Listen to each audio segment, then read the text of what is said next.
दो तीन और चीजें। हरियाणा का इलेक्शन देखें तो कांग्रेस पार्टी और बीजेपी के बीच में तकरीबन 22,000 वोट का फर्क था टोटल स्टेट में। एक असेंबली में इन्होंने 1 लाख वोट चोरी किए। तो आप इमेजिन कीजिए, स्केल समझिए। एक असेंबली में तकरीबन 12 से 15% वोट इन्होंने मैन्युफैक्चर कर दिया। तो अगर चुनाव में 2-3%, 4% की मार्जिन चल रही है तो वो तो गया, राइट।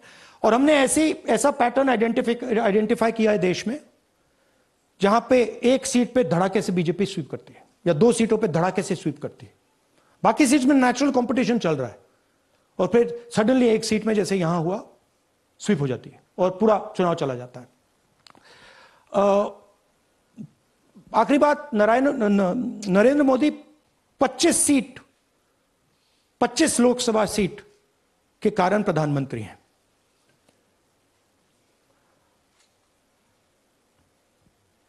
हमें इलेक्शन कमीशन यह डेटा इसलिए नहीं दे रहा है क्योंकि अगर हमने जो यहां महादेवपुर में किया, अगर हम इसे बाकी लोकसभाओं में करा देंगे तो देश की डेमोक्रेसी की, लोकतंत्र की सच्चाई बाहर आ जाएगी। ये अब एविडेंस है, ये क्रिमिनल एविडेंस है।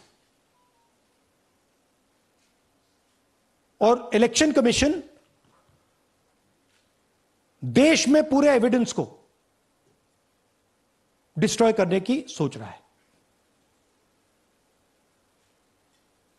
मैंने जैसे कहा, 21वीं सदी है, एक हार्ड ड्राइव पे आप पूरा डेटा रख सकते हो।